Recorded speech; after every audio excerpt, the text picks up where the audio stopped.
jam për ndarjen e roleve brenda familjes, pra nana është ajo që e siguron dashurin, mirëqenjen dhe ngrohtësinë familjare brenda shtëpisë, baba e siguron financat.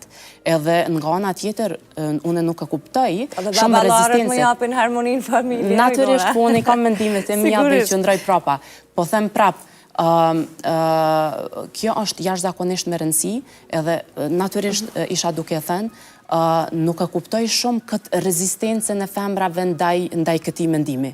Se më rëna nuk dojna me kanë princesha në familja, nuk është mirë me t'i siguru dikush, le themi, vendbanimin, ushqimin, veshmbathjen, ti mos mi pas gajle këto, ndërsa nga puna jote thjesht çka do që të fiton me i palu që ato pare. Në të drejtën, unë dihem shumë mirë kur e kam ble makinën ti me paret e mia vetë në moshën 21 vjeçare. Është një ndjenë që s'përshkruhet. Po ta besoj, veç unë nuk e dija e ke provu, po... Unë isha një shumë ma mirë të ma kish ble burre. Po, gjithsesi, kjo çështje dëshirash, pra. Unë jem di shumë mirë kur e kam bo vetë. Dhe këndvështrimesh ma të thella lidhur me bët kuptime. Se po flesim për dëshira, nuk kisha pas qef kështu ti unë. Okej, po më lajmërojnë që jemi afër kohës iftarit, andaj më duhet që të shkoj me marketingun edhe normalisht të respektoj edhe kohën e iftarit, me qenë se na ke ardhur, na ke respektu. Ujë dhe hurma, ashtu siç e do tradita, por edhe pak minuta ka kohë, duhet shkojt me marketingun. Faleminderit shumë që erdhe, nëse ke diçka për fund, sigurisht mund ta thuash. Natyrisht, për fund do të doja të theksoja rëndësinë e Ramazanit si një shkollë e vetë kontrollit dhe vetë edukimit e njeriut, si që thash edhe më herët, me ditë njeriu me i thonë vetes jo është shumë më rëndësi.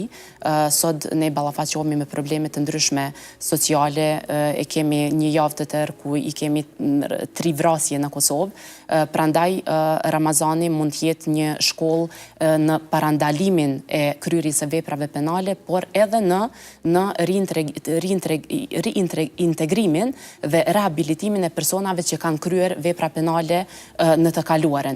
Dhe këtu doja për fund natyrisht të ndërlidhesha me një projekt që ka qenë në fuqi deri vonë, një marrëveshje bashkëpunimi mes Bashkisë Islame dhe Ministrisë së Drejtësisë, ku Ministria e Drejtësisë ka kërkuar nga Bashkësia Islame ligjërues të ndryshëm fetar që të shkojnë në përburgje dhe ti vedjesojnë njerëzit lidhur me aspektet fetare për t'i përgatitur ata për risocializim dhe reintegrim pas lëshimit e tyre nga burgjet.